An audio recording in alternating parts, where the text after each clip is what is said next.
Hey, boys and girls, this book is called Mooseltoe by Margie Palatini and illustrated by Henry Cole and published by Scholastic.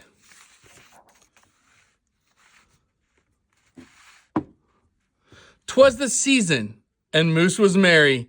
He joyfully tickled the ivories with a tune full of tidings and a flurry of fa-la-las. He was so full of ho-ho-hos, even his moustache had holiday spirit. But Moose was more than just a bit merry and bright.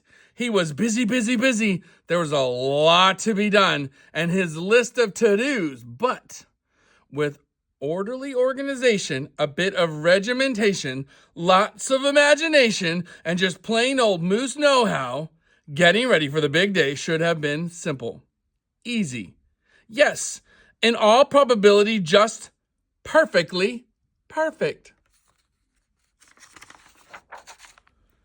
He wasted not one merry minute. Moose got moving and put some hustle into the holiday bustle. He went to work. He wrote cards and letters till his hooves hurt. Check. He shopped till he dropped. Check. He hauled home boxes and bags, presents galore. Moose had gifts for everyone stacked from ceiling to floor. Check, check, check. Then he rapped, yo, yo, yo, and he ribboned, ho, ho, ho. And on each and every package, he tied a big, beautiful bow. Check and double check. So far, so simple, so easy, so perfectly perfect. Another look at the list, and Moose headed for the kitchen. He pulled out the pots, pans, and bowls, sifted through stacks and racks of cookbooks. He whistled with his left. He whisked with his left. Spooned with his right. Moose baked tons of tins and cookies. Check. Dozens of cakes, breads, and sweets. Check, check, check. He made jellies, sticky jams. Moose roasted a goose and some chestnuts. He roasted marshmallows and yams. Check, check, check. Triple check. Yes, yes. So simple, so easy, but of course, so perfectly perfect. Decorations were up next on his list of things to do and get done. So Moose checked the halls. Moose decked the halls. Moose spruced up the walls. He beaded, bowed, and mooseltoed. He gathered garlands, roped wreaths, and holly jingle-belled, sang Noels. Oh, good golly! His moose was jolly. Check, check, check. Check, check, check. Check.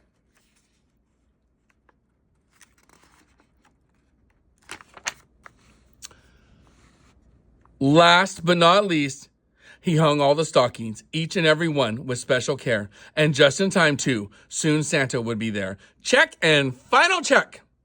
Yes, sirree. Getting ready for Christmas was an absolute snap. And so simple, so easy. And if he did say so himself, Moose thought totally, utterly, completely, perfectly perfect.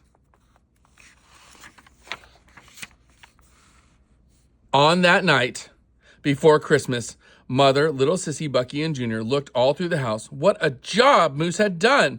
Everything looked bountiful, festive, quite fine indeed. There was just one minor problem, if you will. Oh, dear, sighed the missus, as the five stared at the one empty corner. Oh, my, oh, me, oh, gee. Pop, what happened? Cried Junior. You forgot the tree. Oops. Where would they hang the tinsel, string the popcorn, light the lights?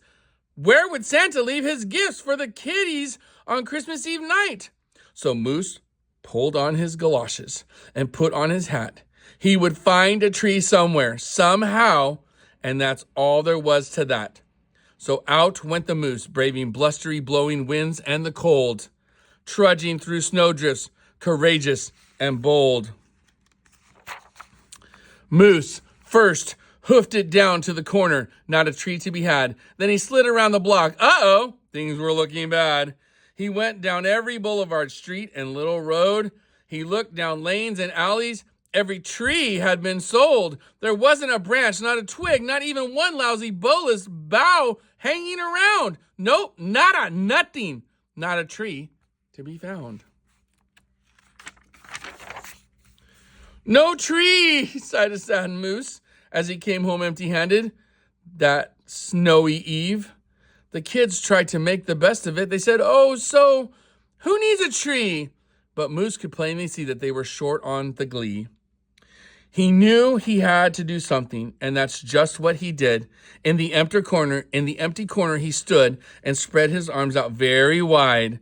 When he smiled at his children, he winked at his bride. "Kids," he declared, "fetch your forgetful pop some of that tried and true family glop."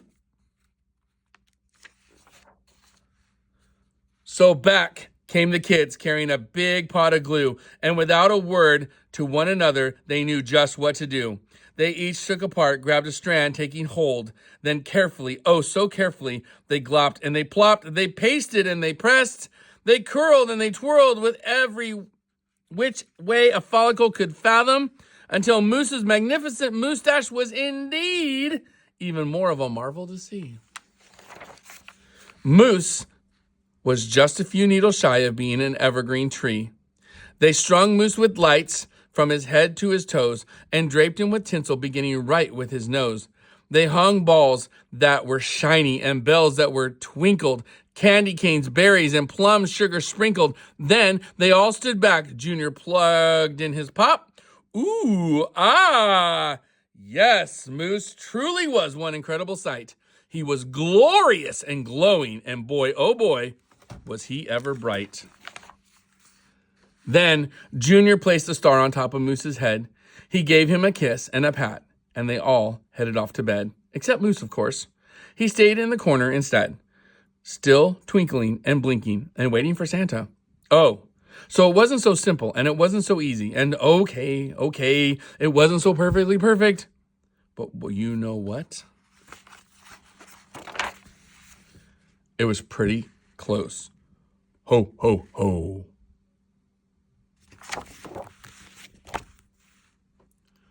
Mooseltoe by Margie Palatini, illustrated by Henry Cole, and published by Scholastic. I hope you love this book.